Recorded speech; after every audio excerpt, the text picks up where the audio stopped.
Welcome back. This is today's Feeds, and I'm your Ashutosh sir.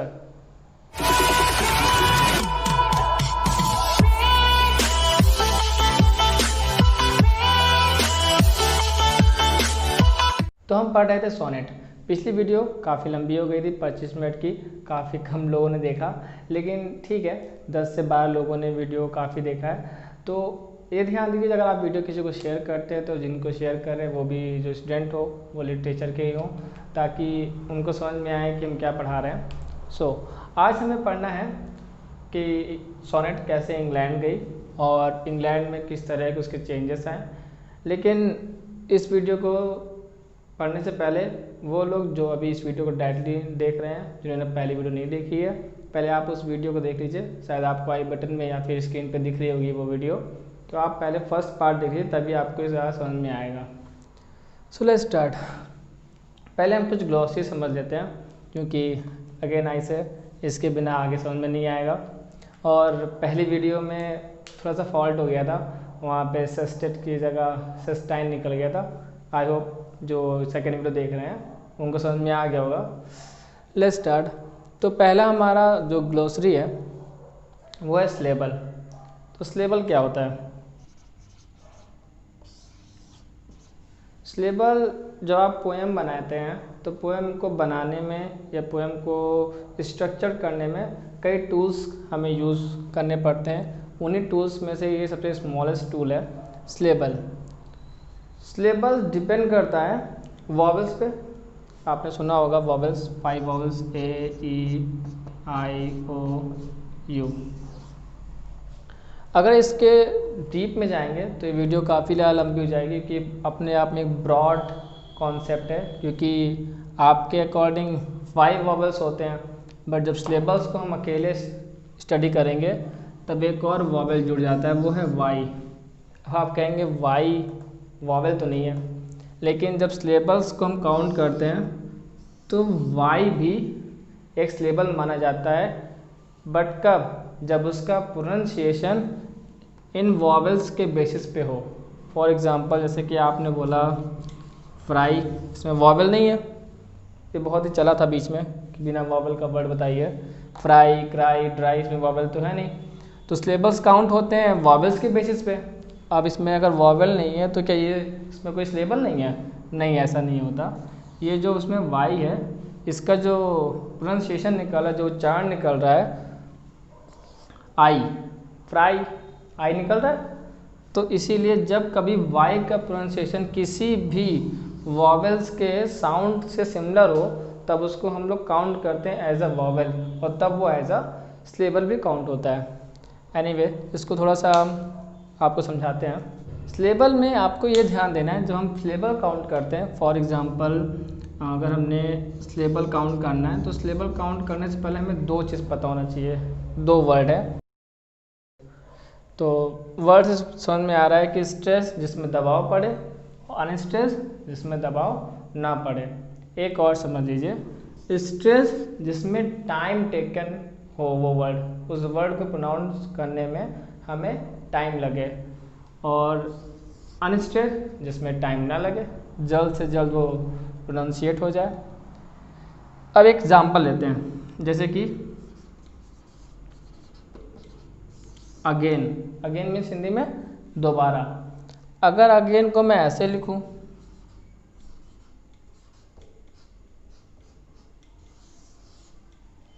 थोड़ा सा अजीब लग रहा है ना। देखिए, इसमें 2 सिलेबल हैं, देख पा रहे हैं आप? अगेन, इसमें टाइम लग रहा है ना। तो इसी तरह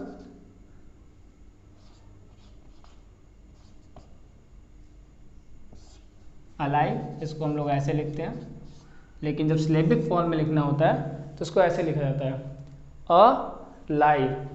तो ये जो ए है उसमें टाइम लग रहा है आपको? लाइव ऐसे नहीं लग रहा है ना। अलाइव, लाइव में टाइम लग रहा है। तो लाइव क्या हुआ आपका? ये आपका हुआ स्ट्रेस्ड सिलेबल, और ये जो ए है और वो क्या हुआ आपका अनस्ट्रेस्ड सिलेबल। जैसे कि मैंने स्टार्टिंग में बताया था, सिलेबल जो काउंट होता है वो वॉवेल्स के बेसिस पे होता है, वाउल के बेसिस पे होता है। तो यहाँ देखिए आई है, यहाँ वी है, ठीक है। लेकिन यहाँ पे इसका प्रोनाउंसिएशन नहीं है, ई का जो प्रोनाउंसिएशन है ई होता है, लाइव में नहीं निकल रहा है, आई का निकल रहा है। तो ये एक हो गया और ये एक ही हो गया, तो इसमें कितने स्लेबल हो गए? 2 स्लेबल। अ लाइव, इसमें ई जो है साइलेंट है, लाइव ही नहीं है, लाइव है, तो अलाइव। इसी तरह अगेन, और कौन सा एग्जाम्पल लेते हैं? जैसे कि एग्जाम्पल लेते हैं, ये क्या लिखा है? पोर्ट्रे, किसी चीज़ का चित्र। इसको अगर हम स्लेबिक फॉर्म में लिखें तो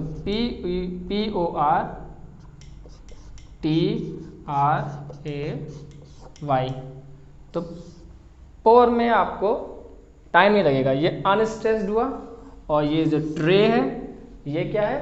स्ट्रेस्ड है। तो अगेन 2 स्लेबल है। तो स्लेबल से आपने क्या समझा?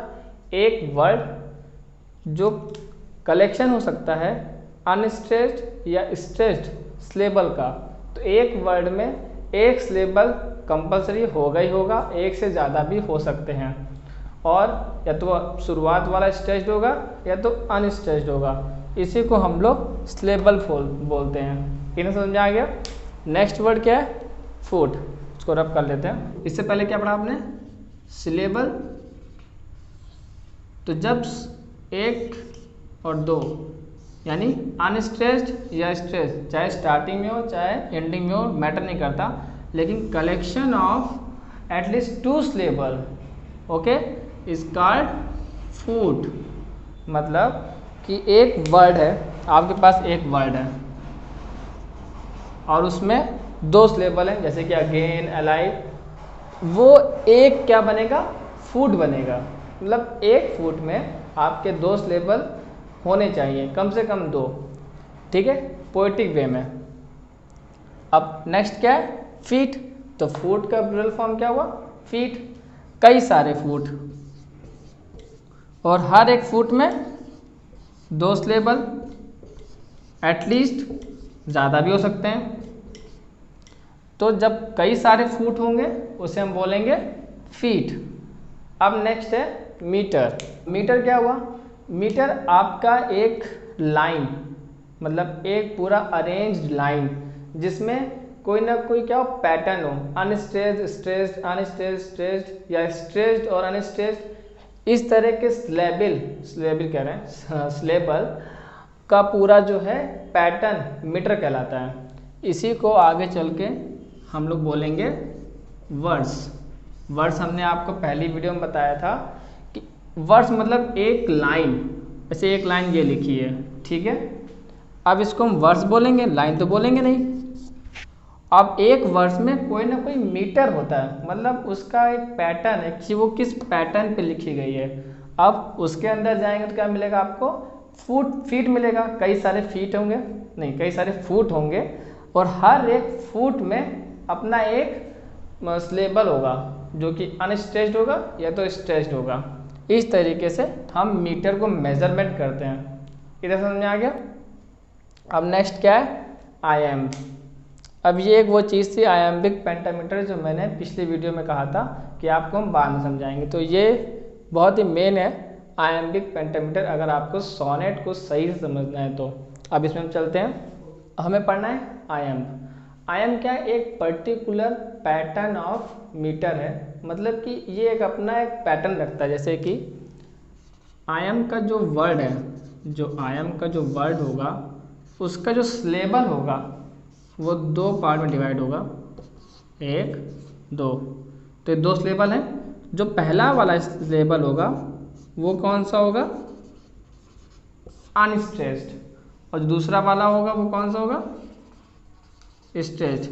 हालांकि मैंने एग्जांपल जो पहले दिया था अलाइव वाला, ये देखिए अलाइव, अगेन, पोर्ट्रे, डिस्क्राइब, इस तरह के जो वर्ड हैं उसमें जो पहला वर्ड है या पहला जो स्लेबल है वो क्या है? अनस्ट्रेस्ड है। लेकिन जो बाद वाला स्लेबल है जैसे गेन, लाइव, वो कौन सा है? स्ट्रेस्ड है। तो इसी तरह के अगर आपने वर्ड से एक वर्ड्स बनाया, एक लाइन बनाई, तो वो जो लाइन होगी वो आयम कहलाएगी। इधर समझ में आ गया? आयाम क्या होगा, एक ऐसे फुट का कलेक्शन होगा, ऐसे फुट ऑफ वर्ड्स, ऐसे नंबर ऑफ फीट्स का कलेक्शन होगा जिसमें जो फुट होंगे, यानी जो एक पर्टिकुलर जो वर्ड होगा उसमें जो सिलेबल होंगे, उसमें जो पहला सिलेबल है आपका वो क्या होगा, अनस्ट्रेच्ड। और ये कंपलसरी है, मतलब पहला वाला अनस्ट्रेच्ड होना चाहिए और दूसरा वाला स्ट्रेच होना चाहिए। इसके बाद और भी बहुत सारे एम आता है, टॉकी आता है, टेट्रा आता है, टेक्टाइल आता है, तो वो अलग कॉन्सेप्ट है। आयाम समझ में आ गया आपको। अब आते हैं पेंटामीटर में।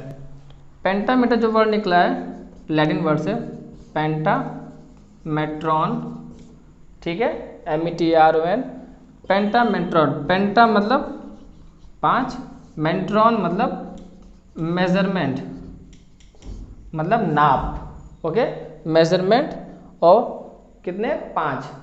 तो जब हम आयम्बिक पेंटामीटर बोलते हैं, यानी एक ऐसी लाइन, एक ऐसा वर्स जिसमें 5 क्या होंगे, आपके फुट होंगे, यानी 5 फुट पर्टिकुलर होंगे, और उसमें हर एक जो वर्ड होगा उसका जो सिलेबल होगा वो किस फॉर्म में होगा, अनस्ट्रेच्ड, स्ट्रेच्ड, अनस्ट्रेच्ड, स्ट्रेच्ड। इसी को बोलते हैं आयम्बिक पेंटामीटर। एक चीज़ और समझ लीजिए, आयम्बिक पेंटामीटर, इसमें क्या होगा कि एक लाइन होगी, मतलब लाइन तो बहुत सारी होंगी लेकिन सब आयम्बिक पेंटामीटर में लिखे होंगे, मतलब हम एक लाइन की मैं डिस्कशन कर रहे हैं। इसमें क्या होंगे, 1 2 3 4 5 आपके वर्ड होंगे, इसको हम फुट बोल सकते हैं, और हर एक वर्ड में 2 सिलेबल होंगे। इतना समझ में आया एग्जैक्ट। और हर एक सिलेबल का जो पहला वर्ड है, जो फर्स्ट वर्ड नहीं, फर्स्ट सिलेबल जो है वो क्या होगा, अनस्ट्रेच्ड होगा, और जो बाद वाला है वो क्या होगा, स्ट्रेच्ड। समझ में आया। ये आयम्बिक पेंटामीटर जो सबसे ज़्यादा यूज़ किया गया रेनेसांस पीरियड में, ये यही है आयम्बिक पेंटामीटर। इसीलिए सोनेट जो कि रेनेसांस से बिलोंग करती है, उसमें आयम्बिक पेंटामीटर आपको अच्छे समझ में आना चाहिए कि वो पोयम किस मीटर में लिखी गई है, वो लिखी गई है आयम्बिक पेंटामीटर में। तो समझ में आ गया आयम्बिक पेंटामीटर क्या होता है। अगर नहीं समझ में आया तो आप कमेंट करिएगा, अलग से वीडियो बनाएंगे। बहुत ही ब्रॉड कॉन्सेप्ट है, ऑलरेडी जो पहले वाली वीडियो थी 25 मिनट से ऊपर निकल गई, बहुत से कम लोगों ने देखा। आप देखते हैं कितनी ज़्यादा देर की होती है। नेक्स्ट समझते हैं कंटेम्प्रेरी। नेक्स्ट ग्लॉसरी है हमारी कंटेम्प्रेरी। कंटेम्प्रेरी में याद रखिए यहाँ पे प्रेरी है, मतलब PORARY होता है, PRARY नहीं है। अक्सर स्पेलिंग लिखने में लोग यही गलती करते हैं, PORARY कंटेम्प्रेरी। कंटेम्प्रेरी का हिंदी में मतलब होता है समकालीन, मतलब साथ का। जैसे कि आप और आपके फ्रेंड के डेट ऑफ बर्थ जो है आपस में है, मतलब 2-3 साल का फासला हो, तो वो आपका कंटेम्प्रेरी है, मतलब आप ही के साथ के समय का है। इधर समझ में आया। जैसे कि अभी हम किसी का एग्जांपल ले लें, जैसे विलियम शेक्सपियर का ले लेते हैं। विलियम शेक्सपियर ले लेते हैं, तो विलियम शेक्सपियर की जो कंटेम्प्रेरी हैं वो कौन कौन है, माइकल ड्रेटन हो गया, हेनरी कॉन्स्टेबल हो गया, और एडविन स्पेंसर हो गया। तो ये सब लोग क्या हैं, इनके कंटेम्प्रेरी है, क्योंकि इन लोग की जो डेट ऑफ बर्थ है वो आस ही पास है। अभी इसको हम आगे समझेंगे। तो कंटेम्प्रेरी वर्ड इंपॉर्टेंट है, क्योंकि बोला जाता है कि इनके कंटेम्प्रेरी कौन है। 4 ऑप्शन दी जाएंगे, आपको एक ऑप्शन सेट करना होता है। तो आपको डेट ऑफ बर्थ पता होनी चाहिए, पहले पता होना चाहिए कंटेम्प्रेरी वर्ड क्या होता है, ठीक है। तो अब हम पढ़ते हैं सोनेट इंग्लिश में कैसे आई या फिर इंग्लैंड में कैसे आई। तो इससे पहले आपको ये जानना होगा कि वहाँ से इटली से ये इंग्लैंड कैसे आई। इसका जो हम डेडिकेशन या फिर रेफरेंस देते हैं जिनकी वजह से ऐसा हुआ, वो 2 शख्स थे, Wyatt and Surrey. Thomas Wyatt and Earl of Surrey. इनका जो प्रॉपर नेम है वो है हेनरी हॉवर्ड। तो मैंने अभी क्या बोला, अर्ल ऑफ सरे। अगर आप इंग्लिश लिटरेचर में नए नए हैं तो आपको ये नहीं पता चलेगा कि ये अर्ल क्या होता है। आपने सुना होगा कि पदवी के नाम, पदवी के बारे में, तो हिंदी में पदवी बोलते हैं या फिर किसी को सम्मान बोलते हैं, किसी को उपनाम देना। तो ये इंग्लैंड में एक वैसे ही एक प्रथा चलती थी कि जब कोई इंसान किसी चीज़ में एक अच्छा काम कर जाता था तो उसको जो है क्वीन के द्वारा या वहाँ के जो भी लैंडलॉर्ड्स हैं उनके द्वारा अर्ल की पदवी दी जाती थी। अर्ल ऑफ सरे, अर्ल ऑफ एसेक्स, ऐसे बहुत से नाम आपको आगे पढ़ने पड़ेंगे। तो ये अर्ल ऑफ सरे क्या हुआ, उनका दूसरा उपनाम हुआ, किसका, हेनरी हॉवर्ड का।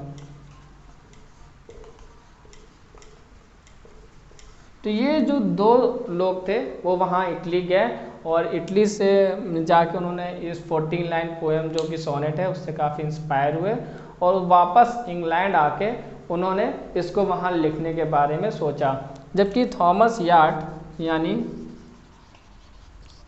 यार्ड उन्होंने लिखी, कितनी पोएम लिखी, 31 सोनेट्स। उन्होंने 31 सोनेट लिखी, लेकिन उसमें से 10 जो सोनेट उन्होंने लिखी वो किसकी लिखी, पेट्रार्क की सोनेट को इंग्लिश में ट्रांसलेट किया।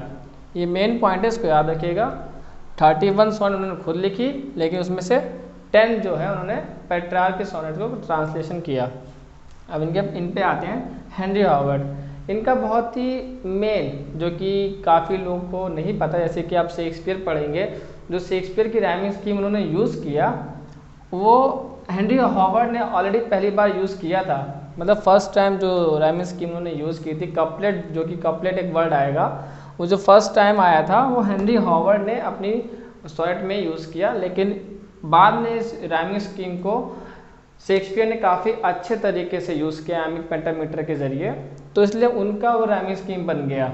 लेकिन उसको स्टार्टिंग कैसे की थी, हेनरी हॉवर्ड ने। अब आपको ये समझ में आ गया। तो अब हम पढ़ते हैं। हमने इटली में पढ़े थे, आपको बताया था कि जाकोमो दा लेंटली के बारे में बताया था, फिर उसके बाद दाते अलेग्री के बारे में बताया, फिर वहाँ पे फ्रांचेस्को पेट्रार्क के बारे में बताया। अब यहाँ पे आपको कुल 7 पोएट्स के बारे में पढ़ना पड़ेगा। ये आपको कुछ दिख रहा है, CSS, तो ये क्या है, पोएट्स के नाम है शॉर्ट में। तो हम सबसे पहले पढ़ते हैं। फर्स्ट नेम क्या है, चौसर। इनका पूरा नाम क्या है, जॉफ्री चौसर। इनको फादर ऑफ इंग्लिश पोइट्री भी कहते हैं। फादर ऑफ पोइट्री नहीं, फादर ऑफ इंग्लिश पोइट्री, क्योंकि उधर 13वीं सेंचुरी में जाकोमो दा लेंटली वहाँ पे काफ़ी अच्छा काम कर रहे थे, और इधर जॉफ्री चौसर इंग्लैंड में इंग्लिश पोइट्री में काफ़ी अच्छा काम कर रहे थे। इन्होंने जो 7 लाइन स्टैंजा फॉर्म इन्वेंट किया, टर्जा रिमा इन्होंने इन्वेंट किया, तो इसलिए इनको फादर ऑफ इंग्लिश पोइट्री भी कहते हैं। तो इनको याद रखिएगा। तो सेकंड नाम आता है सर फिलिप सिडने का। इन्होंने तो पूरा फैशन स्टार्ट कर दिया था सोनेट लिखने का। इन्होंने एक पूरा कलेक्शन लिखा एस्ट्रोफल एंड स्टेला का। एस्ट्रोफल स्टेला में इन्होंने 108 सोनेट्स का पूरा कलेक्शन लिखा। खासकर इन्होंने क्या किया, जो नई चीज़ की, उन्होंने 2 वे में राइमिंग स्कीम को यूज़ किया। एक इटालियन, जो कि हमारी पेट्रार्क की थी, कौन सी थी, पेट्रार्क, उर्दू में अब्बा, ABBA। ऑक्टेव पार्ट उन्होंने पेट्रार्क का रखा, और जो इनका जो बाकी का पार्ट था वो इन्होंने CD और EE कर दिया। ओके, तो ये EE जो है वो क्या हुआ, आपका कपलेट, मतलब सेम राइमिंग पे ख़त्म होगा। जैसे कि BAT बैट, CAT का जो TT लास्ट में आएगा, सेम हुआ। तो एज सेम यहाँ पे भी वो कपलेट पे ख़त्म होगा। तो उन्होंने नई चीज़ क्या की थी, CDE कपलेट की स्टार्टिंग कर दी थी।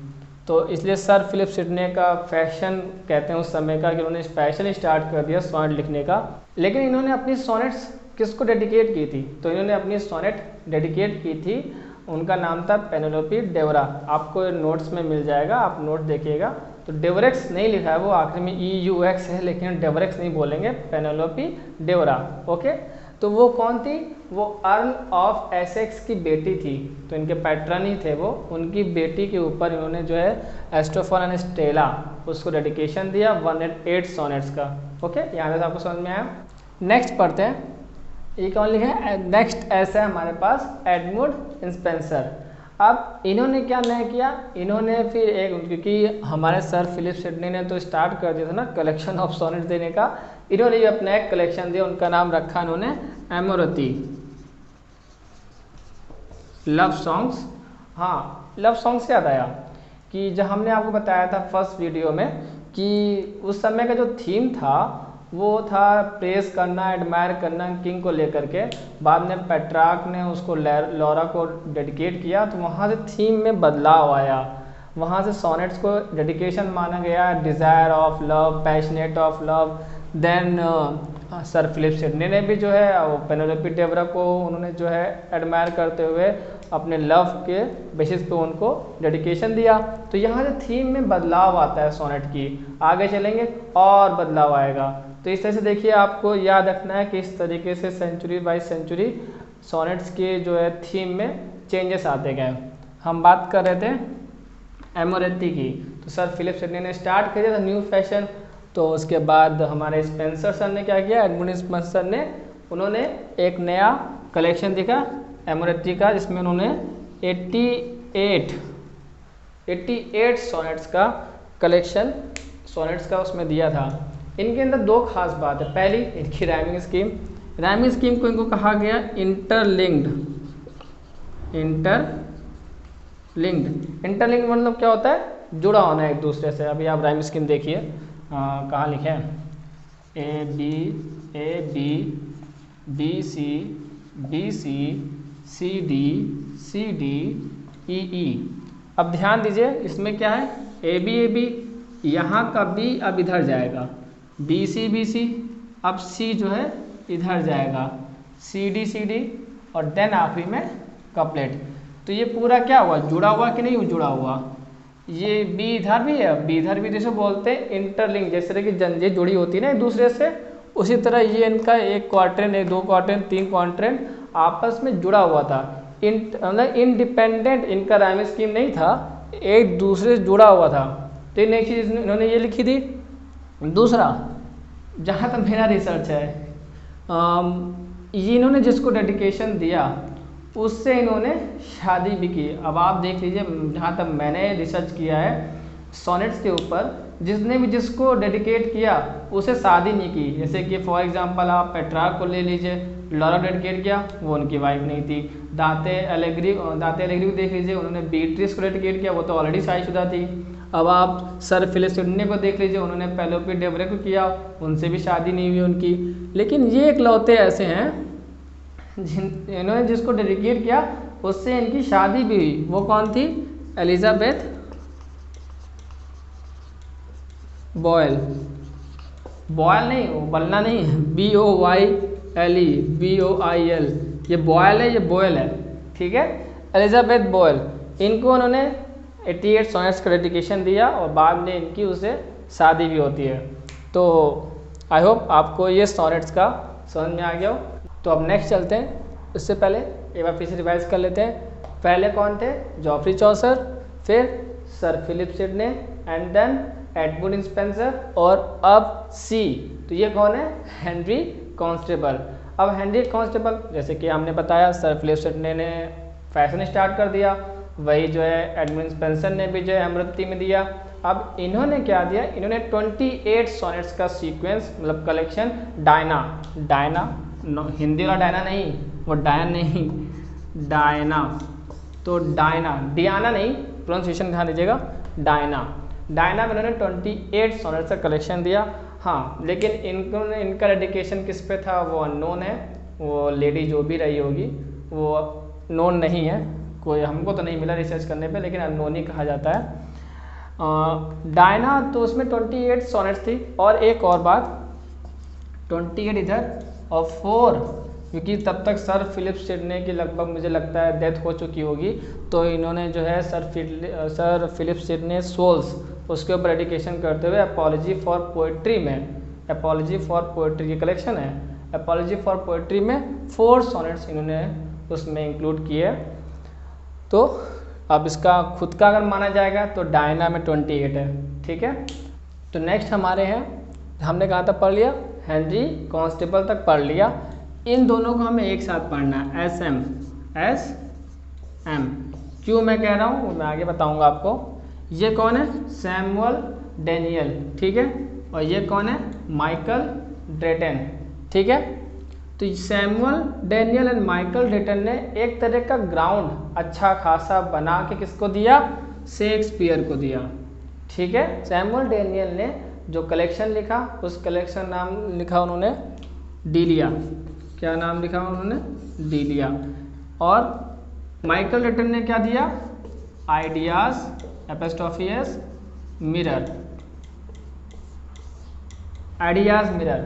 अब नंबर ऑफ सॉनेट्स देख लीजिए, डीलिया में नंबर ऑफ सॉनेट्स कितनी है? 50 और आइडियाज ऑफ मिरर में 63।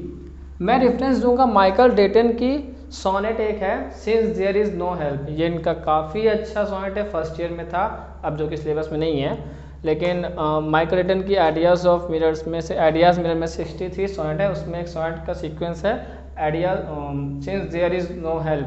ये सोनेट भी काफ़ी अच्छी है, अगर आप पढ़ सकते हैं तो पढ़िएगा। तो मैं कह रहा था कि इन्होंने काफ़ी अच्छा ग्राउंड बना के दिया। किसके लिए दिया? William Shakespeare. अब ये हमारे लास्ट विलियम शेक्सपियर, क्योंकि इन्होंने जो है अच्छा खासा राइमिंग स्कीम और उस समय पब्लिशिंग और उस समय सोनेट की डिमांड अच्छे खासे इन्होंने देखिए 50, 63 तो काफ़ी लिख दिया था ना। तो अच्छा खासा ग्राउंड बन चुका था मार्केट में भी और उस वहाँ पे हर जगह डिमांड की। तो अब विलियम शेक्सपियर आते हैं। विलियम शेक्सपियर ने जो सोनेट्स का कलेक्शन, पूरा उनका सोनेट्स का कलेक्शन हुआ वो 1609, कितने में? 1609। हालांकि बात विलियम शेक्सपियर के सोनेट्स का कोई कलेक्शन का कोई एक प्रॉपर नाम नहीं, जैसे कि इन लोग का डीलिया है, आइडियाज ऑफ मिरर है और फिलिप सिडने का, सबके अपना अपना एक प्रॉपर कलेक्शन का नाम था। इनका सोनेट्स ऑफ शेक्सपियर इतना ही है, कोई कलेक्शन का नाम नहीं है। उसमें 154 सोनेट का कलेक्शन है, इसीलिए इनको जो है एलिजाबेथन पोएट्री में, एलिजाबेथन ऑफ सोनेट में काफ़ी ज़्यादा इनको प्रॉपर माना जाता है, जेन्युइन माना जाता है सोनेट्स के बेसिस पे। ठीक है, लेकिन इनकी जो 154 सोनेट है वो उसमें दो पार्ट हैं। एक है 1 to 126, means sonnet 1 to 126 sonnet जो है वो उसका टॉपिक अलग है, और जो अलग पार्ट है सोनेट 127 to 154 उसका टॉपिक अलग है। तो इसको हम ऐसे जानते हैं, जैसे 1 से 1 जो 26 है उसका जो थीम है उन्होंने यूथ पे दिया है, डिज़ायर ऑफ लव पे दिया है। इन दोनों पे उन्होंने 1 से लेके 126 के जो सोनेट्स हैं उनको बेसिकली वहीं पे रखा है। और जो 127 से 154 है वो एक कंसिडरेशन लेडी है जिसका अगेन अननोन फैक्ट, लेकिन जो कंसिडरेशन लिया जाता है क्रिटिक्स के द्वारा डार्क लेडी, और डार्क लेडी के अपीयरेंस पे देखते हुए मैरी फिटन कंसिडर की जाती हैं। तो ये दो पार्ट है आपको विलियम शेक्सपियर में, मैंने आपको समझा दिया। अब स्ट्रक्चर समझ लेते हैं। विलियम शेक्सपियर की जो सोनेट्स का जो स्ट्रक्चर है वो सबका सेम है, okay. A B C D E F and G. आखिरी में क्या है? कपलेट। हर एक देखिए ये जो 4 है इसमें से कोई भी रिपीटेशन ऑफ राइमिंग इसमें नहीं है, मतलब हर एक क्वार्टरन, 3 क्वार्टरन है, 1 2 3, तीनों क्वार्टरन के जो राइमिंग स्कीम है वो इंडिपेंडेंट है, वो डिपेंड नहीं है, लिंक्ड नहीं है, जैसे कि पहले के केस में था लिंक्ड राइमिंग स्कीम नहीं है, इनकी इंडिपेंडेंट राइमिंग स्कीम है। और आखिरी में ये हमारा कपलेट। ठीक है, कभी कभी मैंने नोटिस किया है कि लोग बोलते हैं 3 क्वार्टरन 2 कपलेट।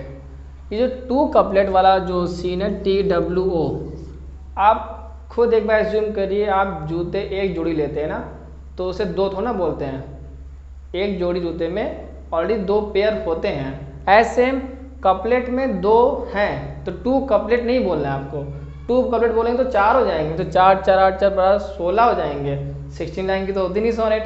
तो ये 1 कपलेट, तो ये ध्यान दीजिएगा कि 1 2 3 क्वार्टरन 1 कपलेट बोलिएगा, ओके। और टर्न और वोल्टा, इसमें टर्न और वोल्टा नहीं होता है, यहाँ पे 1 थॉट प्रोसेस चलती है और आखिरी में एंडिंग होती है कपलेट पे, ओके। अब हम बात करते हैं एलिजाबेथन क्यों कहा जाता है। अगर आप एलिजाबेथन इरा देखेंगे तो एलिजाबेथन इरा जो है 1558 से लेकर के 1603 तक है।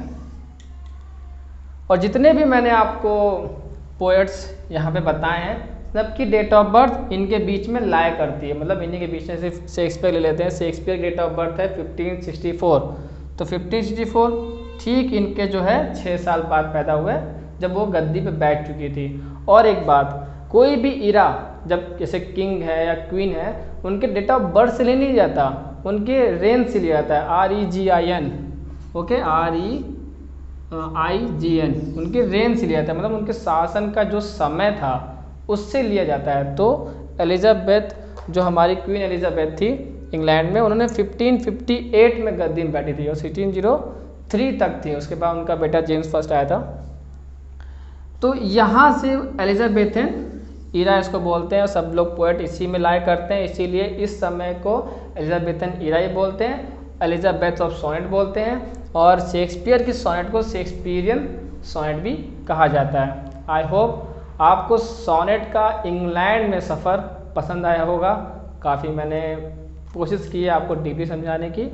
एंड अगर आपको वीडियोस बहुत शॉर्ट चाहिए तो आप कमेंट करिए, क्योंकि मैं वीडियोस लेंथ में नहीं बनाता, मैं बस समझाता चला जाता हूँ, वो लेंदी हो जाता है, लंबी हो जाती है। और हम एकेडमिक वीडियोस बना रहे हैं तो वो लंबी तो होगी। अगर आपको मेरा कॉन्सेप्ट जो मैंने समझाया वो थोड़ा भी समझ में आता है या आपको सही लगता है, तो आप कमेंट करिए कि सर हमें आपका कौन सा समझ में आया, या आपने सही समझाया या नहीं समझ में आया, या जैसा भी है आप कमेंट करिए, ताकि मुझे इससे पता चलता रहे कि मेरा जो डेडिकेशन आपको मैं दे रहा हूँ टीचिंग का वो कैसा जा रहा है। क्योंकि नया चैनल है तो उससे मुझे अपनी ग्रोथ पता चलती रहेगी। तो आई होप अब आप कमेंट करेंगे। और जो भी क्वेश्चंस है वो मैंने आपको पहली वीडियो में बताया था कि 2 तरीके आ गए पूछने के लिए, या तो आप कमेंट में पूछ सकते हैं या तो आप इंस्टाग्राम में पूछ सकते हैं। सो मिलते हैं नेक्स्ट वीडियो में। नेक्स्ट वीडियो मेरे ख्याल से मैं BA सेकेंड ईयर के लिए अपलोड करूँगा, तो जो BA सेकेंड ईयर वाले स्टूडेंट हो वो तैयार रहें। नेक्स्ट वीडियो आपके सब्जेक्ट के ऊपर आने वाली है।